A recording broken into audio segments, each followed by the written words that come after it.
on Divorce Court today. She says the preacher's prophecy healed her. She fell in love and tried to be the perfect preacher's wife. But Jeremiah says Precious drinks, meets up with men, and is not the woman he thought she would become. Precious Davis and Jeremiah Davis have brought their dispute for Judge Lynn Toller to resolve. Testimony in Divorce Court starts now. Mr. and Mrs. Davis, you two are here because you do not want to be married anymore. You've been separated for a time now, and in fact are so separated you are living in different states. Mrs. Davis, you've come here and asked me for something, though, that makes me believe that you might want to get back together, and I'm not sure the divorce is what you really want. But we're gonna talk about that momentarily. Before I do, you've said something in your papers that I just found fascinating, because no one has ever said it before. You say your husband actually healed you spiritually. Yes. How did that happen?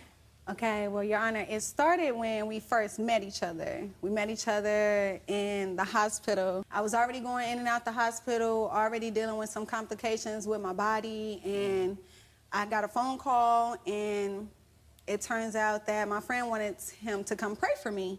And when he did that, he told me, how do I feel? And I was just like, I feel kind of fine. So I got up, and he said, well, can you use the restroom? I said, I don't know. So he touched my body again, and he kind of prayed over my wound one more time. And once he did that, like, something came over my body to where when I went to the restroom, it hurted for a little bit, but I could pee. And from that moment on, I was just like, okay, whew. So when he prayed over me, I felt like after that, when we left the hospital, he told me, I guess like he sent something in his spirit that was going on in my life to where, I don't know, like I was going through something. I didn't really have a place to stay at the time, so he invited me to his home to live. How long were you off and on, in and out before you two got married? Probably like 2.5 weeks. 2.5 weeks? Yes, like because I was staying, I was couch hopping, and I mean I just met him. I didn't want to just, you know, like. You got married after 2.5 weeks? No, we got married after 2 months. We met in October and we got engaged after a little time we staying there with him, and we got married on Christmas in December. Mr. Davis, why don't you tell me what you saw in her so quickly that allowed you to ask her and actually marry her within 2 months? Your Honor, I saw her destiny. Precious is a phenomenal woman. I saw her as First Lady material, to be honest with you. So you're a minister, correct? We have to get yes, that clear. How long you been a minister? My whole life. In what church? An AME church. AME? Yes, ma'am. So you saw potential in her? Yes, ma'am. I saw a lot of Did you love potential. her? I did. I fell in love with who I saw in the end result. I had a vision of her preaching in front of a young women's conference. And I saw her preaching her testimony. And while I was standing there at the hospital while praying for her, I saw that and I fell in love with that because that's similar to who I am. So you fell in love with the idea of who she could have become? Yes, ma'am. Wow, that's deep. Would you recommend that on a regular basis for people to fall in love with an idea of what somebody could become as opposed to fall in love with the person who they are, their spirit and their soul as it is and exists that day? I would not recommend that to just any ordinary person, Your Honor. But you can do it. Yes. He's always been different. He said that you said he wanted you to be the perfect preacher's wife. I mean, it wasn't more so like dressing or nothing like that. He just wanted me to be to where he is in God. Mm-hmm. And it wasn't that he tried to like pressure me into doing it. It was like he wanted me to understand like the biblical things. He wanted me to understand like tongues, and it seemed like it was just mandatory for me to be who he was, and I couldn't be that at person. all times. You should be on the point that he's on at all times. At all times. You said something very everything. interesting that I got to ask you about. He says you had to get permission from him to bring liquor in the house, yes, which you shouldn't have been able to do anyway because you were probably underage. But I was of age, when I was drinking. Okay. You know, I was drinking. But he said you needed permission, but he loved it when you were drunk. Yes. Explain that to me. No. Actually, I'm going to let Mr. Davis explain that to me. Is that accurate, what I just said? That is not accurate. Okay.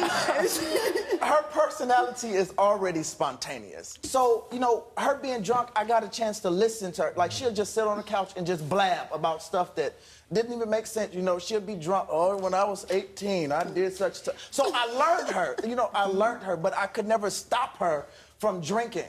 So she always wanted to do this drinking thing, and I was just like, you know, at some point you got to put that down. At some point you gotta let that go. But I think that she went overboard with the drinking. Not at all times. It was wine. I mean, anybody in there. Well, you can go overboard with wine too. Any alcohol you can go overboard with. I'm gonna ask you one more thing, just quickly. You say whenever the two of you disagreed, that there was never a conversation about the disagreement. There was simply, you should do as I do because you're supposed to submit to me. Is that accurate? Yes, it is. It is accurate. Okay. It is. Mr. Davis, your response to that? I disagree. Whenever we have a disagreement, Precious doesn't know how to have a conversation. Like, we can be in a drive-thru and a young lady would just say something crazy to me. She feel like she have to retort, don't be talking to my husband. Hey, keep that to yourself. And we don't need to be in all that nonsense. Right. I got you. I understand what you're telling me. I understand what you're telling me.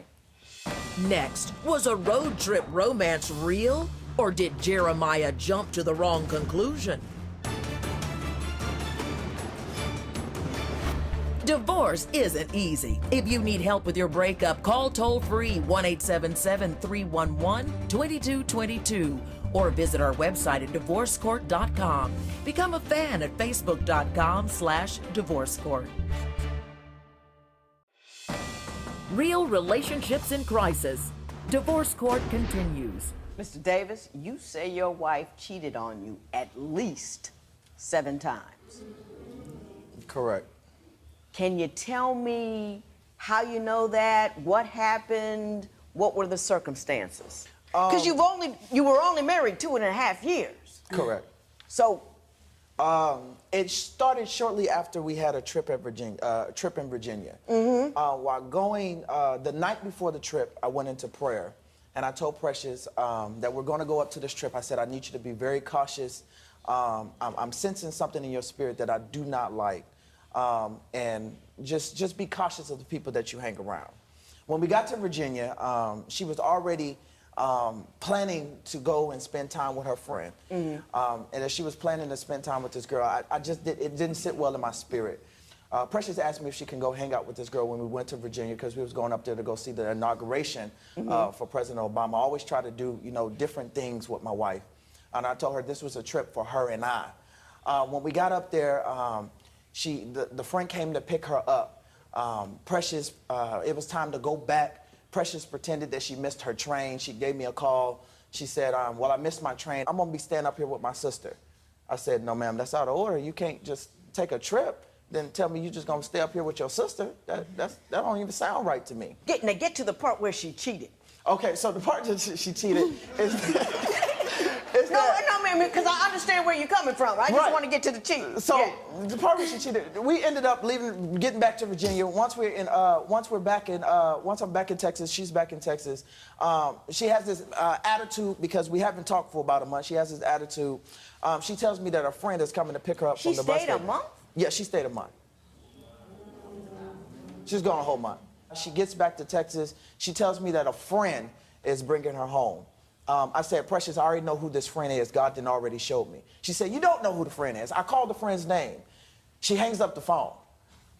Let me hang right there for a moment for a response. Did you go somewhere, leave for a month, and not come back home? Yes and no.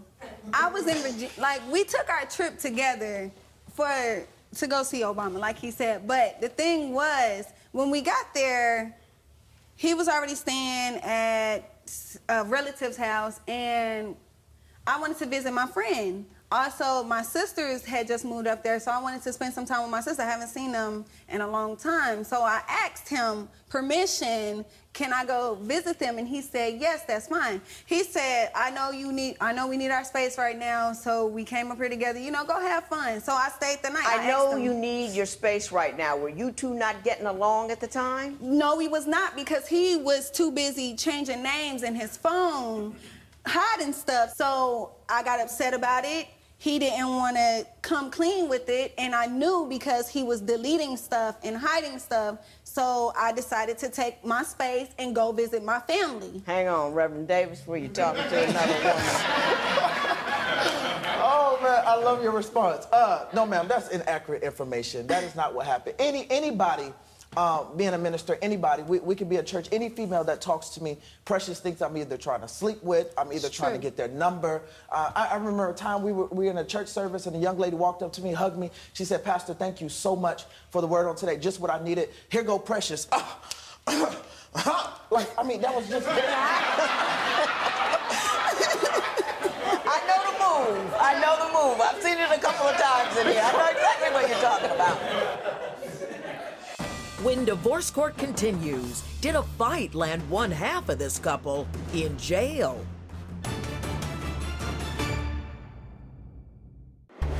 Do you think Precious can change and be the preacher's wife Jeremiah imagined? Call 1-800-282-1991 to vote now and see if America agrees with your opinion. You'll also receive some valuable offers. Call now. If you would like your case heard on divorce court, call us toll-free at 1-877-311-2222 or log on to our website at divorcecourt.com and join the conversation on Twitter at Divorce Court. Divorce Court continues.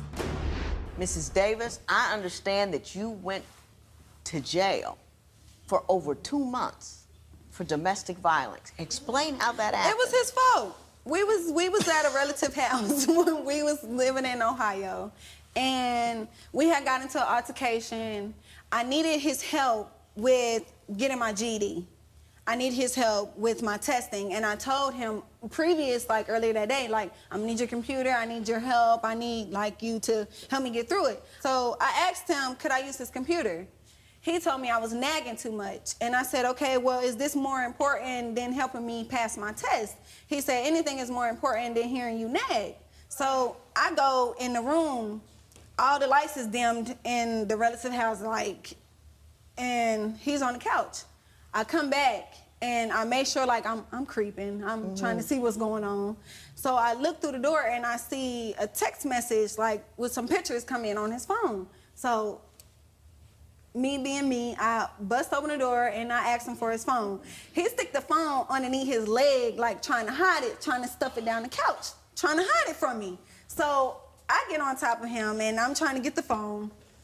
And basically he didn't want to give me the phone, so the cops had came, I guess they heard the ruckus or whatever from some people next door, and I ended up going to jail that night. Yeah. Now, see, you told that story like I'm trying to get the phone, got on top of it, but the people next door heard what was happening. Yes. So you were doing something more than getting on the phone. You were rippling up the brother a little bit, weren't you? I was, you don't go to jail for 2 months for a little push and shove and pull. Really, you were doing the wrong thing. Not really, because, like, well, let's ask Mr. Davis what happened that day. What sent Mrs. Davis to jail? Okay, first of all, I was not sending pictures to anybody's phone, and nobody was sending pictures to my phone. I believe that guilty people are suspicious people. And well, did she ask you for the phone? Let me direct this conversation a little bit. She did not. What happened is she busted into the door and just jumped on me. Uh-huh. And at this point, I'm confused. Right, because there was no request. There was nothing said, Your Honor. She just jumped. She just jumped. Like, I mean, like she was fighting with herself. So, so when she jumped on the couch, I jump up. So she's, give me your phone. Then that's when the request came in. I said, no, for what reason? I think crackheads do crazy stuff like that. Like, how did we get to crackheads? Because, you know, people that do that drugs do crazy stuff like that, just out of the blue, just angry for no reason. Just no reason. And then just want your phone, you know. Anyway. It was a mess. She went to jail. She went to jail. And they let her out and she missed her court date. That's why she ended up... I went to go bail her out, Your Honor. Right. The very next day, everything was okay for just a little while. We got into another altercation. She was supposed to go to court, I think, a week later. She then took flight back to Virginia. This time, I stepped back. I washed my hands. She missed her court date. She was supposed to come back, Your Honor. She ended up coming back to jail because the bail bondsman ended up convincing her to come back. Because he wanted his money. He wanted his money. Yeah. Judge Lynn Toller's ruling next. Divorce Court. Judge Lynn Toller's ruling right now. Mrs. Davis, I don't know what you're doing. You came here, you petitioned this court, you want a divorce. I think he's on board with it because he let you sit out 2 months in jail. That's a sign. Hang on, that's a sign. But then when you tell me you want a divorce, and then what you asked me for in the divorce is odd. You want $495 for 26 hours of counseling and anger management for him. Now, you were the one in jail. To me, that is a request that says, I'm looking to resolve this thing. I'm not looking to get divorced. Am I right or am I wrong? You're right. But why do you think he needs anger management? Because he ain't always been a saint. It ain't like I'm always the one that's always jumping and acting crazy, because when certain stuff happens, Jeremiah don't know what to do in the end. It's just like he retaliate, but how he retaliate isn't the appropriate way to retaliate. Okay. Give me one example of the way he's retaliated. I'll let him respond, and then I'm going to wrap this sucker up. Okay, well, we was going through and we was staying at a shelter. And while we was staying at the shelter, a relative friend cut his hair wrong. So I went back and I recut his hair, but I couldn't edge it up because it was already messed up. So he gets mad. He starts flipping out on me, telling me I'm the stupidest, this, that, and the third. Gotcha. Would you flip out because you messed up your hair? That's not why I flipped out, Your Honor. Why did you flip out? I flipped out because she was pretending to do something she didn't know how to do. Oh, she was pretending she knew how to do your hair. Yeah, because she was intentionally nipping me. Oh. You know, okay. So I got it. That's why I flipped. I got it. Your act is not together. It's all me now. Your act is not together, Ms. Davis, because you're young, you're a kid, and you're kind of flitting about, and you got a hold of this guy, and he led you to believe that he was the answer. I think what you did and what you put in your papers was a little bit different from what you presented here. You said in your papers when you saw her, you believed you saw a potential first lady and that she was humble and demure, and she said she was a virgin. You thought...